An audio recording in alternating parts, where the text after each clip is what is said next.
सीतापुर का काला कुत्ता। सीतापुर एक छोटा सा गांव था। शांत, सुकून भरा। जिंदगी धीरे धीरे चलती थी, जैसे धूल भरी सड़क पर बैलगाड़ी। गांव वाले एक दूसरे को जानते थे, कहानियां बांटते थे, हंसी बांटते थे, डर बांटते थे, और वे सब शेरू को जानते थे। शेरू एक काला कुत्ता था, बड़ा और मजबूत। वो गांव में घूमता रहता था, एक खामोश रक्षक। वो हमेशा देख रहा होता था। वो सीतापुर का एक हिस्सा था। हर सुबह शेरू गांव के चौराहे पर आता। वो गुप्ता की चाय की टपरी के बाहर धैर्य से बैठता। बुढ़ा गुप्ता उसे मीठी चाय में डूबा हुआ रोटी का टुकड़ा देता। शेरू उसे हल्के से सिर हिलाकर स्वीकार करता। फिर शेरू अपने चक्कर शुरू करता। वो संकरी गलियों से गुजरता, उसकी पूंछ हल्के से हिलती। खेलते हुए बच्चों का अभिवादन करने के लिए रुकता। वो कुएं से पानी भरती औरतों को देखता। शेरू एक मौन पर्यवेक्षक था, साये में एक रक्षक। गांव वालों का मानना था कि शेरू खास है। कोई कहता था कि वो उनकी बातें समझता है। कोई कहता था कि वो भविष्य देख सकता है। वो एक मिथ्या प्राणी था, हवा में एक फुसफुसाहट। बुढ़ा श्याम कसम खाता था कि उसने शेरू को एक जहरीले नाग को भगाते हुए देखा था। उसका दावा था कि शेरू ने उसके पोते को बचाया था। दूसरों ने कहा कि शेरू तूफान से पहले तेजी से भौंकता था। उनका मानना था कि उसने उन्हें खतरे की चेतावनी दी थी। शेरू के बारे में कहानियां बढ़ती गईं। वे किंवदंतियां बन गईं। लेकिन एक रहस्य शेरू को घेरे हुए था, एक जिसने ग्रामीणों को हड्डी तक ठंडा कर दिया। हर रात शेरू अंधेरे में गायब हो जाता। वो गांव के बाहरी इलाके में गायब हो जाता। वो कहां जाता था, कोई नहीं जानता था। सीतापुर के किनारे पर ऊंचे ऊंचे खरपतवारों से छिपा हुआ और एक भयानक सन्नाटे में डूबा हुआ एक पुराना सुनसान मकान खड़ा था। इसकी ढहती दीवारें और टूटी खिड़कियां भूले हुए अतीत के प्रमाण के रूप में खड़ी थीं। रात में घर से अजीब आवाजें आने की अफवाह गांव वाले करते थे। उन्होंने साये के भीतर घूमते हुए बात की। कहा जाता था कि उस घर में भूत रहते हैं। उन्होंने कहा कि एक बूढ़ी औरत की आत्मा एक खोए हुए प्यार को याद करते हुए हॉल में घूमती है। कोई भी घर के पास जाने की हिम्मत नहीं करता था, खासकर अंधेरा होने के बाद। लेकिन शेरू अलग था। हर रात जैसे ही अंधेरा छाता, शेरू सीधे उस परित्यक्त घर की ओर जाता। वो खंडहर के साये में गायब हो जाता और उसका पीछा करने की हिम्मत किसी ने नहीं की। शेरू क्या राज जानता था? उसे उस प्रेतवाधित जगह पर क्या बुलाता था? रामू एक जवान लड़का था। वो गांव के लोहार का बेटा था। रामू एक सपने देखने वाला था। उसे बहादुरी और रोमांच की कहानियां सुनना बहुत पसंद था।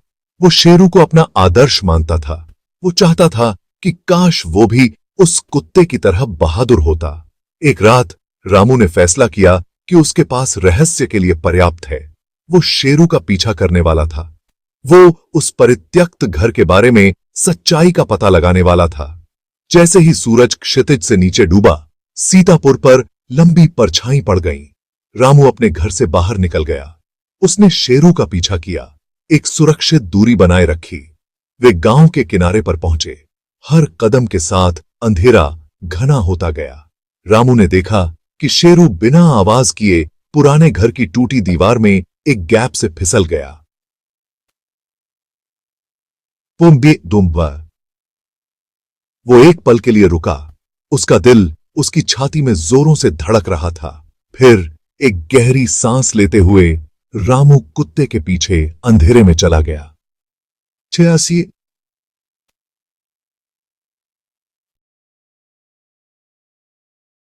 घर के अंदर की हवा भारी थी, सड़न और धूल की गंध से भरी हुई थी।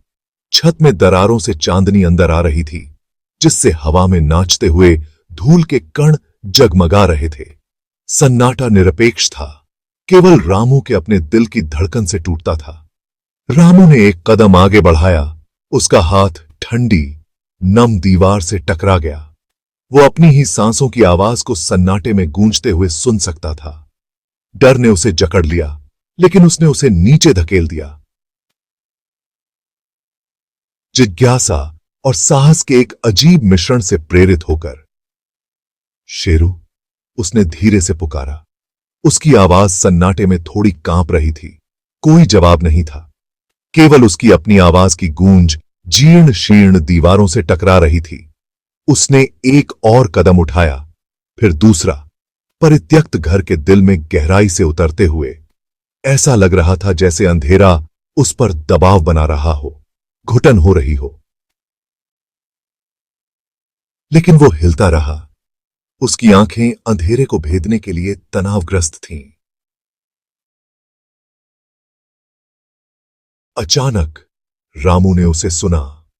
एक धीमी गड़गड़ाहट दालान के अंत में कमरे से आ रही थी। वो जम गया, उसका खून बर्फ में बदल गया। यह शेरू था, लेकिन यह अलग था, अधिक खतरनाक, अधिक धमकी देना। धीरे धीरे उसका हाथ कांप रहा था। रामू ने दरवाजा खोला। कमरा खाली था, खिड़की से चांदनी की एक किरण से ही रोशन था। और वहां कमरे के बीच में शेरू खड़ा था।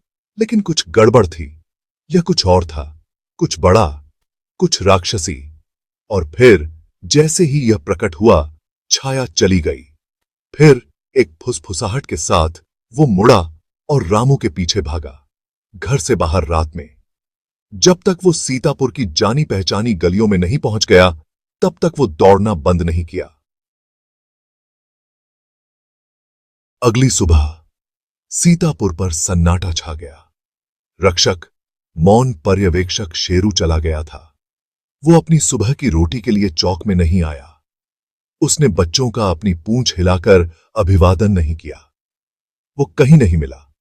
ग्रामीणों ने गलियों, खेतों, सीतापुर के बाहरी इलाके में उसकी तलाश की। उन्होंने उसका नाम पुकारा। उनकी आवाजें सुबह की हवा में गूंज रही थीं, लेकिन शेरू का कोई पता नहीं चला, मानो वो हवा में गायब हो गया हो।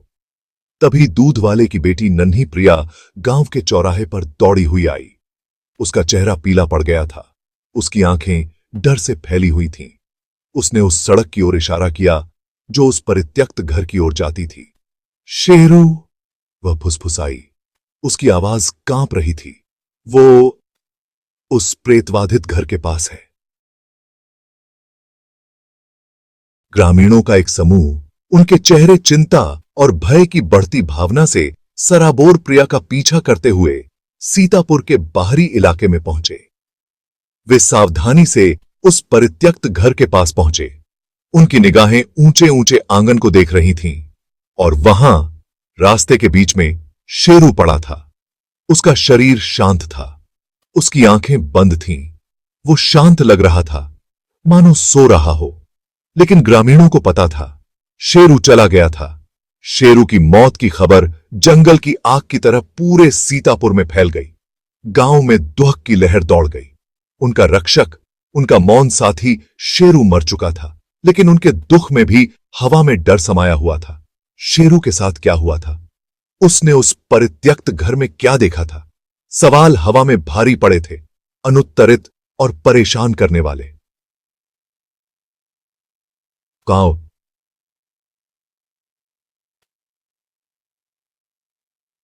आपस में बुदबुदाते रहे।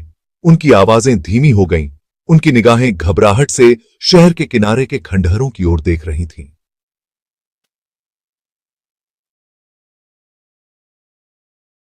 सीतापुर में जिंदगी चलती रही। ग्रामीणों ने शेरू के लिए शोक मनाया। उसकी यादें प्यार और डर का मिश्रण थीं, लेकिन उसकी मौत का रहस्य उस परित्यक्त घर में छाया बनी रही। परित्यक्त घर गांव के किनारे पर खड़ा था, जो अस्पष्टीकृत की निरंतर याद दिलाता था। कोई भी उसके पास जाने की हिम्मत नहीं करता था, खासकर अंधेरा होने के बाद। शेरू के बारे में कहानियां बढ़ती गईं। उस प्रेतवाधित घर और उस राक्षसी छाया की फुसफुसाहट के साथ गूंथी हुई थी, जिसे रामू ने देखा था। कुछ लोगों ने रामू की कहानी को एक बच्चे का दुःस्वप्न बताकर खारिज कर दिया। दूसरों ने श्रापों और तामसिक आत्माओं के बारे में फुसफुसाया। सच्चाई उस परित्यक्त घर में पड़ी परछाइयों की तरह मायावी बनी रही, जो भय और अनिश्चितता में डूबी हुई थी। और इस तरह सीतापुर के काले कुत्ते शेरू की कहानी जारी रही। वफादारी, रहस्य और उस अंधेरे की कहानी जो उनकी दुनिया के किनारे पर दुबकी हुई थी।